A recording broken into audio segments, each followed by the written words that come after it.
You want to make money? This is how you do it. Get yourself a shovel, get yourself some comfortable shoes, and start knocking on doors. Just talked to a guy today. Ouch. Oh, you sit. Oh. Okay, thank you. My man, crushing. Dad died young. Started a landscaping business, knocking on doors. Now he's got all kinds of properties.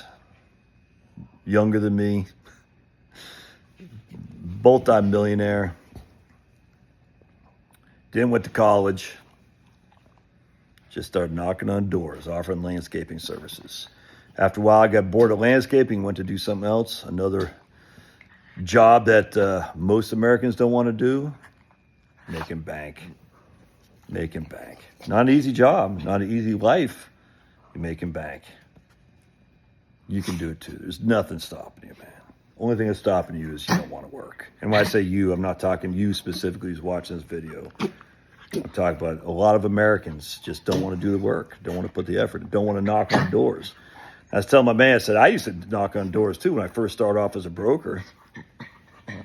Knock on doors, say, hey, businesses, all kinds of doors, say, hey, I'm Josh, I'm a leg mason. And I'd always say, we got CDs paying 4.5%, bond, tax-free Virginia municipal bonds paying 5%. Would you be interested? No, yeah, I don't know. And, most people would say no and tell you to go pound sand. Every now and again, someone would. And when that someone would, you treat them good, you freaking love them, and then next thing you know, they say, hey, now I want to talk. My mom just died, I got inheritance, or I'm getting ready to roll over my Merck 401k. I need some help with this. You got any thoughts? Yep, that's what you do. You still do it today. You still knock on doors. Not everyone lives in a gated community. I don't live in a gated community. Even though I probably should. I should probably gate myself from the rest of my community. But dude, the opportunities are endless. In fact, it's funny because this guy's just talked to me. He's like telling me, he's like, man, I'm trying to help people get started. I even, he goes, just very few people want to listen. They don't want to learn. They want to hand it to them. I said, no, I agree. We've been all sold this fake thing. If we just go to college, we could all get a white collar job, working 9 to 5 in a corporate environment with our white collar, and then and it will be good. It's just, there's always a job with a guy with a shovel who's willing to put the work in. And it wasn't always like that. But there's always a job, anyway. It's frustrating. Because I hear all these people like, oh man, we're being discriminated against and stuff like that. You're not. You're discriminating against yourself by not taking the opportunities. Because either you're too afraid to be told no in sales, or you're too afraid to do the hard work. And it's just, I used to go out there, man, freaking sweating my butt off because I had to wear a monkey suit, knocking on door after door. I used to so I'd either make 100 cold calls a day or I'd knock on 25 doors a day. That would be my goal every single day. And Fridays, I would use that for following up, or Fridays would be my way to, kind of put stuff to work that I talked about. But Fridays are my admin day. So Saturday, I make cold calls on phone because more people are home on Saturday. Monday, I made work. No, Monday, I never called on work because that's when a guy off the weekend would be pretty busy.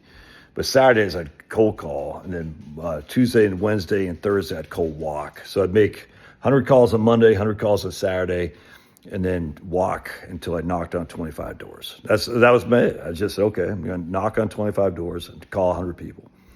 I had nothing to do with whether or not people said yes, no, punched me, had me marry their daughter. Had nothing to do with that. I just had to do that. Did I do what I needed to do? And I said, if I do this for 5 years, I'm going to be successful. And I was until the market just got destroyed in 2007. And I was, what I'm saying? And I could have probably still survived. I mean, but by that time I had 4 young kids. And I was just, I couldn't. I could have survived still doing what I was doing, without question. But an opportunity came up that I was like, it's just not worth trying to survive if I can make this kind of money. Basically quadruple my income with no risk.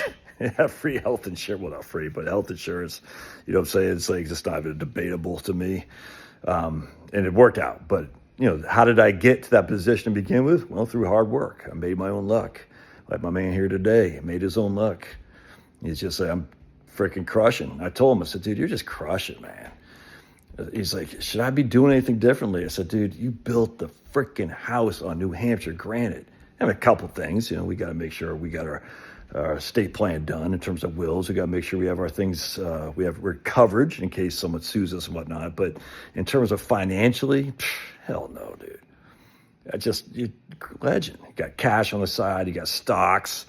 It's just, a tiny mortgage you could pay off tomorrow. I was like, man, it's just such a breath of fresh air. And people can crush if they just say, I'm going to put my nose down. Now, the question is, like always, how do you deal with being told no repeatedly? You just tell yourself, I'm making 100 calls today. That's it. I don't care what they say. I just don't. I'm going to make my 100 calls. And when I'm done with my 100 calls, I'm going to reward myself with a Coca-Cola. I'm going to reward myself with whatever. You know what I'm saying? I don't care. But I'm going to make my 100 calls. And that's what I started off on YouTube. I was like, I'm going to do 2 videos. I actually said I'm going to do 1 video a day. Because at first you're nervous. I was like, I'm just going to do 1 video a day for 90 days. And then you develop a muscle memory or whatever it's called. And actually I found I enjoyed it. So now it's not even an issue. Like I literally don't care what people negative comments. You're an idiot. It literally doesn't bother me at all. In fact, if anything, it makes me happy because I know people are watching. But it's like, same kind of thing. Is once you develop that muscle memory, whatever it's called, scar tissue about being rejected, you're able to do it. You're like, I don't care if people tell me no. Literally doesn't bother me. Because you say, my job isn't to hear yes or no. My job is to knock on these 25 doors. My job is to make 100 calls. The yes or no is irrelevant. Because at some point, it's the rule of numbers. You're going to contact that person who's going to go into the dental shop and say, hey, we do need to talk to somebody think about doing a 401k or think about doing a simple IRA. Could you help us with that? I'm like, absolutely. Next thing you know, you got your biggest client. That's how it's done. Can it work for everybody? Yeah. As long as you're willing to give it a try and keep doing it and keep doing it and keep doing it. Will it work for everybody? No, I don't know. I mean, my goodness, I'm not God, but that's the way you make money, man. Shovel, comfortable shoes, and a thick skin to say when people tell you no, it's okay. Just doing 100, 100, 100. Or in this case, 25. All right, God bless.